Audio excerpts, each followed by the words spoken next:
నా యొక్క సన్నిహితులందరి మధ్య చిన్న సమావేశం ఏర్పాటు చేశాను. ఎందుకంటే ఇప్పుడు ఈ ఎలక్షన్స్ దేశానికి చాలా ఇంపార్టెంట్ ఎలక్షన్స్. మనం ఇంతకుముందు ఎప్పుడు కూడా పడని బాధలు ఈ 10 సంవత్సరాల్లో మనం పడ్డాం. కరోనాలో వేలాది మంది, లక్షలాది మంది చనిపోయారు. ఒక్కసారి కరోనా రోజులు మనం గుర్తు చేసుకున్నట్లయితే ఎంత ప్రభుత్వాలు నిర్లక్ష్యంగా వ్యవహరించినాయో మీ అందరికీ తెలుసు.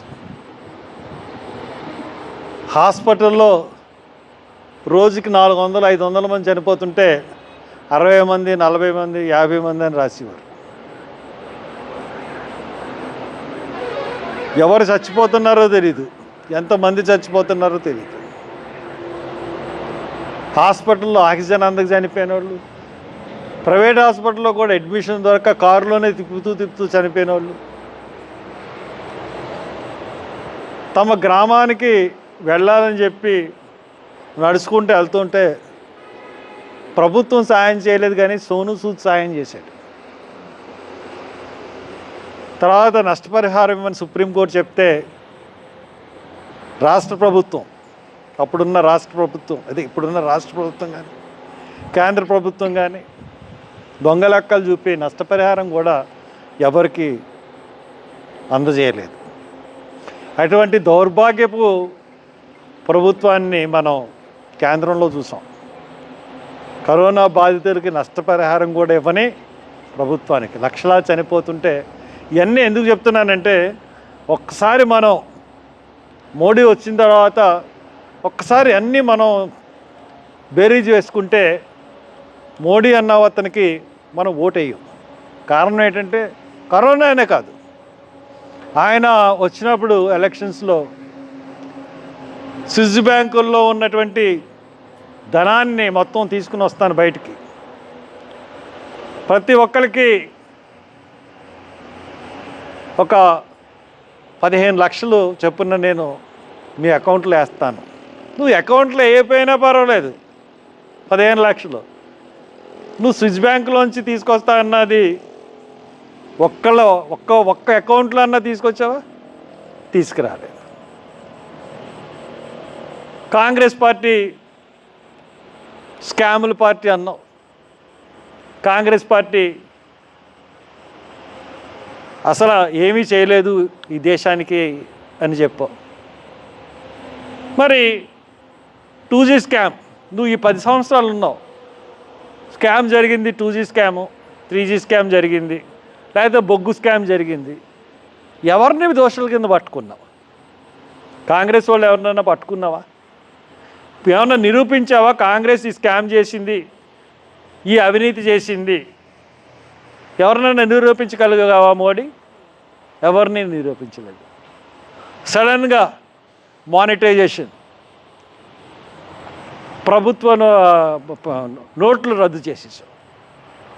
నీకు కావలసిన మనుషులకి నువ్వు తెలియజేసి పేద ప్రజలు డబ్బు లేక అలమటించిపోయి అల్లాడిపోయి ఎంతోమంది చనిపోయారు.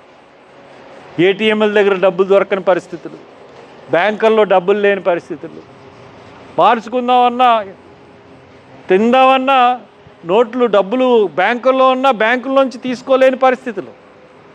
ఇవన్నీ ఒకసారి బేరీ చేసుకోండి. ఎందువల్ల నేను చెప్తున్నానంటే ఇవన్నీ కూడా మోడీ చేసిన దురాగత. ఈ రోజున రాహుల్ గాంధీని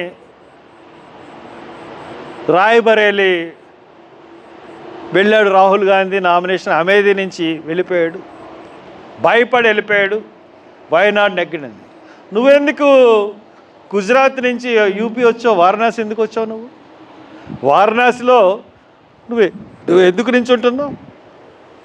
భయం వేసా?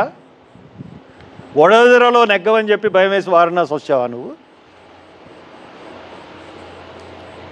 ఇక పోతే ఇంకా ఈయన చేసిన పనులు మనం చూసుకున్నట్లయితే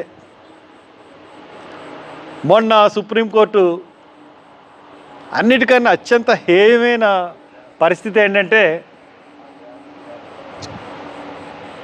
ఎలక్షన్ బాండ్స్, ప్రతి పార్టీకి ఎలక్షన్ బాండ్స్ అన్నాయి గోప్యంగా ఉంచుతాం. అంటే నేను ఏదైనా పని ఉందంటే రహస్యంగా తీసుకెళ్ళి పార్టీకి ఇచ్చేస్తే మన పని అయిపోతుంది. ఇటువంటి కుత్సితపు బుద్ధితో ఈ ఎలక్షన్ బాండ్ని ప్రవేశపెట్టాడు మోడీ. మొత్తం 12,000 కోట్ల ఎలక్షన్ బాండ్లు వచ్చినాయి మొత్తం దేశం అంతా. సుప్రీంకోర్టు అడిగింది ఎంత డబ్బులు వచ్చినాయి, ఎవరెవరు ఇచ్చారండి. రహస్యంగా ఉంచుతా అన్నారు. కానీ సుప్రీంకోర్టు ఇంటర్ఫీర్ అయ్యి ఎప్పుడైతే ఈ యొక్క ఎలక్షన్ బాండ్ల గురించి అడిగిందో 6,000 కోట్లు బీజేపీకి వచ్చినాయి. అంటే ఎంత స్కాము అంటే నీకు స్పష్టంగా నీ ప్రభుత్వంలో పెద్ద కుంభకోణం జరిగింది. ఎలక్షన్ బాండ్లలో 6,000 కోట్లు. ఆఫ్టర్ ఆల్ రాజమండ్రికే 5 కోట్లు పెట్టి బీజేపీ ఆఫీస్ కట్టారు. కాంగ్రెస్ ప్రభుత్వం ఎప్పటి నుంచి ఉంది? ఇప్పటికీ కాంగ్రెస్ పార్టీకి ఒక కాంగ్రెస్ కార్యాలయం అన్నది లేదు. కాంగ్రెస్ కనీసం ఒక స్థలం కూడా లేదు కాంగ్రెస్ పార్టీ పేరు. అటువంటి కాంగ్రెస్ పార్టీ గురించి నువ్వు మాట్లాడతావు. ఇకపోతే నేను ఒక సామాన్యుడిని. చాలామంది దృష్టిలో నేను చాలా గొప్పవాడిని. ఆయనకేంటి బోల్డ్ ఉందని అనుకుంటారు. సరే, నేను బ్యాంక్ లోన్ తీసుకున్నాను పార్లమెంట్ మెంబర్గా ఉన్నప్పుడే. పార్లమెంట్ మెంబర్గా ఉన్నప్పుడు లోన్ తీసుకున్నా. ఎందుకు తీసుకున్నానంటే 1,35,00,000 లోన్ తీసుకున్నాను నేను. 1,35,00,000 ఎందుకు లోన్ తీసుకున్నానంటే మా కాలేజీ పాకల్లో ఉంది, బిల్డింగులు కట్టుకుందామని చెప్పేసి లోన్ తీసుకుని బిల్డింగులు నేను కట్టుకున్నా. ఈ ఫీజు రియంబర్స్మెంటు అన్న పథకం డబ్బులు సరిగ్గా ఇవ్వక లోను ఫస్ట్లో బాగానే కట్టాను, కానీ తర్వాత ఈ ఫీజు రియంబర్స్మెంట్ పథకం అన్నది లాస్ట్లో ఇవ్వడం, ముందు ఇవ్వడం, రకరకాలుగా ఇచ్చేటప్పటికి ఆ లోను ఎన్పిఏ అయిపోయింది. ఎన్పిఏ అవగానే సరే చాలా నేను అప్పటికి అలా కట్టి ఇలా కట్టి దగ్గర 1,70,00,000 వరకు కట్టేశాను. అయినా కానీ ఎన్పిఏ అయిపోయిందని చెప్పి మళ్ళీ ఇంట్రెస్ట్లు, దాని మీద ఇంట్రెస్ట్లు అన్నీ వేసేసి 1 టైం సెటిల్మెంట్కి రండి, లేదంటే నేను మరి లోన్ ఇవ్వాలంటే కొల్యూటర్ సెక్యూరిటీ కింద ఏదైనా పెట్టాలి కదా. నా ఇంటిని పెట్టుకున్నాను. నా ఇంటిని పెట్టాను కాబట్టి నా ఇంటి బేలం వేశారు. ప్రకటన కూడా వచ్చేసింది పేపర్లో. వచ్చేగానే ఏం చేస్తాను, నా ఇంటిని పోగొట్టుకోలేను. సరే అని చెప్పి 1 టైం సెటిల్మెంట్కి వెళ్ళి కూర్చున్నాను. కూర్చుంటే 1 టైం సెటిల్మెంట్ కూర్చున్నానికి 10 లక్షలు కట్టమన్నారు. 10 లక్షలు కట్టాను. 1 టైం సెటిల్మెంట్ కూర్చున్న తర్వాత వాళ్ళు 1,35,00,000. నేను తీసుకున్నది 1,35,00,000, నేను కొట్టింది 1,70,00,000. మళ్ళీ 1 టైం సెటిల్మెంట్ 1,30,00,000. ఎంత అన్యాయం అండి. నేను తీసుకున్నది నా జలసాలకు కాదు, లేకపోతే నా వ్యాపారాలు అభివృద్ధి చేసుకున్నాను కాదు, నా విద్యా సంస్థకి, విద్యార్థులకి ఒక విద్యావేత్తగా సరైన సదుపాయాలు కల్పించాలి, ఇన్ఫ్రాస్ట్రక్చర్ జరుపుకోవాలని చెప్పి ఎక్కువ వడ్డీ రేటుతో తీసుకున్నాను. అసలు విద్యా సంస్థలకి తక్కువ వడ్డీ రేటుతో ఇవ్వాలి, అది కూడా గంగలో దొరికి తీసుకున్నారు. దాన్ని మెల్లిగా 1 సంవత్సరం లోపల ఆ అప్పు అంతా నేను కట్టాను. ఎందుకు ఇది చెప్తున్నానంటే, నా దగ్గరే ముక్కు పొండి 2 సార్లు ఎంపీ చేశాను నేను. నా దగ్గరే ఇంత డబ్బుల్ని వసూలు చేశారు, ముక్కు పుండి వసూలు చేశారు. మరి అటువంటి నాకు ఇంత జరిగితే మోడీ గారు మిమ్మల్ని స్ట్రైట్గా ఒక క్వశ్చన్ అడుగుతున్నాను. భారతదేశంలో 16 లక్షల కోట్లు, నాదెంతండి 1,35,00,000. ఆయన రద్దు చేసిన బకాయిలు, బ్యాంకుల్లో రుణాలు తీసుకున్న పెద్ద పెద్దోళ్ళకి రద్దు చేసిన అమౌంట్ ఎంతండి? నాది 1 కోటే, 16 లక్షల కోట్లు. 16 లక్షల కోట్లు మోడీ గారు బడా బడా పారిశ్రామికవేత్తలకి, బడా బడా పెద్దోళ్ళందరికీ కూడా రుణమాఫీ చేశాడు. కాంగ్రెస్ ప్రభుత్వం 70,000 కోట్లు రుణమాఫీ రైతులకు చేసింది. కానీ మోడీ గారు ఎవరికి చేశాడు? బడా పారిశ్రామికవేత్తలకి. భారతదేశంలో ఇంత పెద్ద స్కాము ఎప్పుడైనా జరిగిందా? అంటే సామాన్యులకి డబ్బులు అయిపోతే బ్యాంక్ కూడా ఫైన్ వేసేస్తున్నాడు. నీ దగ్గర 500 రూపాయలు 5,000 రూపాయలు అకౌంట్లో లేకపోతే వెంటనే 200 300 ఫైన్ వేసేస్తున్నాడు. ఫైన్ వేసేసి పేదవాళ్ళందరినీ పీల్చుకు తినేసి ఈ గొప్పవాళ్ళకి దొబ్బెడుతున్నాడు. నిన్ను ఎన్నుకున్నది గొప్పవాళ్ళ పేదల? నువ్వు చెప్తున్నదంతా నీ చేసిన అభివృద్ధి ఏంటి? ఈ రోజున అభివృద్ధి అంటే జరిగింది ఎక్కడ జరిగింది అభివృద్ధి? కాంగ్రెస్ హయాంలో మెల్లిగా అభివృద్ధి అన్నది ఒక మనిషి వల్ల, ఒక ఒక ఒక ప్రభుత్వ పరిపాలన వల్ల, ఒక మనిషి వల్ల అభివృద్ధి జరిగిపోదు. అభివృద్ధి అన్నది క్రమేపీ జరుగుతుంది. ఆ క్రమేపీ జరిగిన అభివృద్ధిని నీ ఖాతాలో వేసుకుని నువ్వు మరి నేను చాలా అభివృద్ధి చేస్తాను ఇండియానంటే, నువ్వు చేసిన స్కాముల గురించి ఏం చేయాలి మోడీ గారు? ఈ రోజున అలాగనుకున్నా ఇంకా ఆంధ్ర రాష్ట్రానికి వచ్చేటప్పటికి మన రాష్ట్రానికి కాంగ్రెస్ పార్టీ అన్యాయం చేసింది. సరే, రాష్ట్రాన్ని విడగొట్టి అన్యాయం చేసింది. విడగొట్టి అన్యాయం చేసిన ఆఖరికి విభజన హామీలు అంటూ కొన్ని ఇచ్చి ప్రత్యేక హోదా ఇవ్వాలంటే బీజేపీ నాయకులు అబ్బాయి 5 సంవత్సరాలు ప్రత్యేక హోదా పనిచేయదు, వెంకయ్యనాయుడు గారు 10 సంవత్సరాలు కావాలంటే సరే 10 సంవత్సరాలు ఇద్దామని అనుకున్నది కాంగ్రెస్ పార్టీ. వాళ్ళు ఒప్పుకోలేదు. బీజేపీ వాళ్ళు 10 సంవత్సరాలు కావాలన్నారు. కానీ వాళ్ళు అధికారంలోకి వచ్చిన తర్వాత ప్రత్యేక హోదా లేదు, ఏమీ లేదు.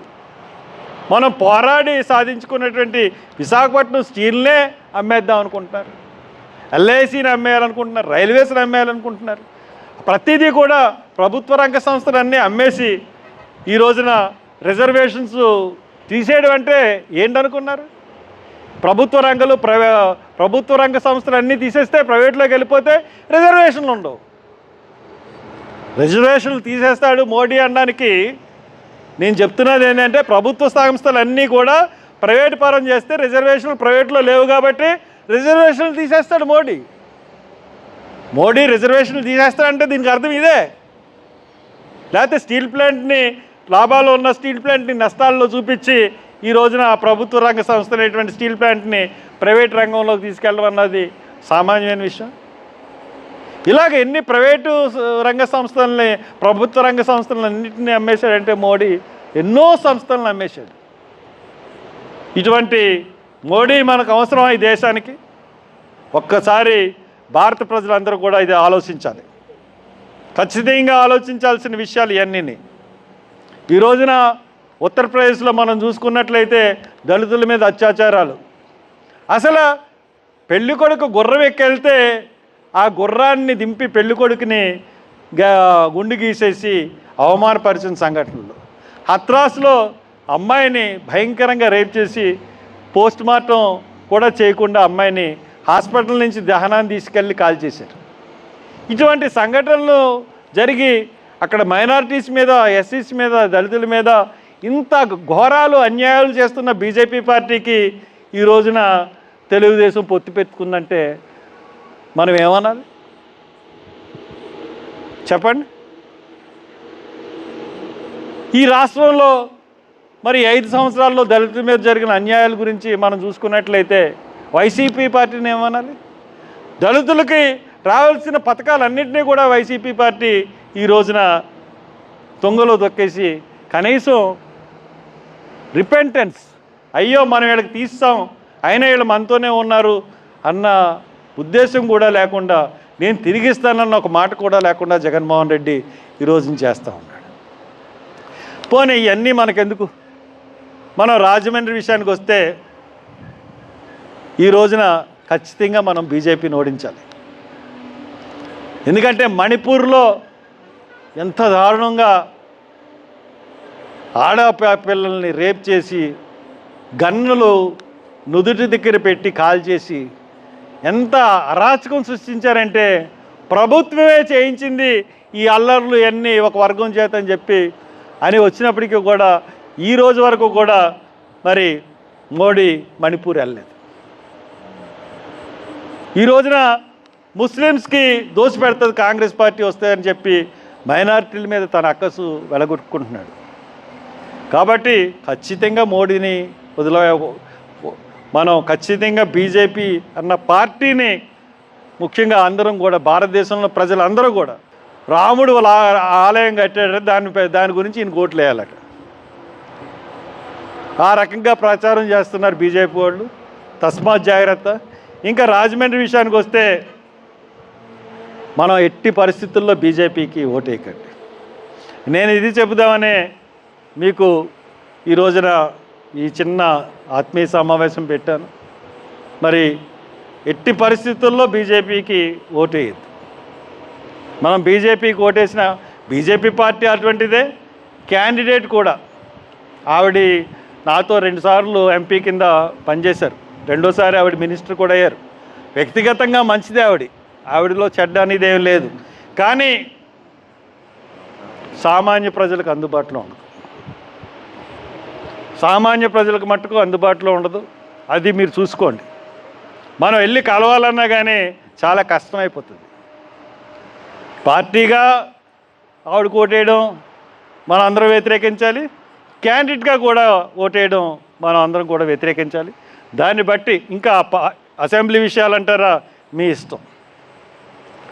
మీకు మంచివాళ్ళు వీళ్ళు ఈ రాజమండ్రిలో ఉన్న 7 అసెంబ్లీ నియోజకవర్గాల్లో మీకు ఎవరు నచ్చితే, మీకు వెళ్ళగానే మిమ్మల్ని పలకరించి సాదరంగా ఆహ్వానించే వాళ్ళకి వాళ్ళు ఏ పార్టీలో ఉన్నా సరే ఓటేయండి. ఈ పలానా పార్టీకి ఓటేయమని కూడా నేను చెప్పను. ఎందువల్లంటే నా దగ్గరికి ఎవరు రాలేదు. నా దగ్గరికి వస్తే నేను చెప్తున్నాను ఎవరికైనా పలానా వాళ్ళకి ఓటేయండి అని.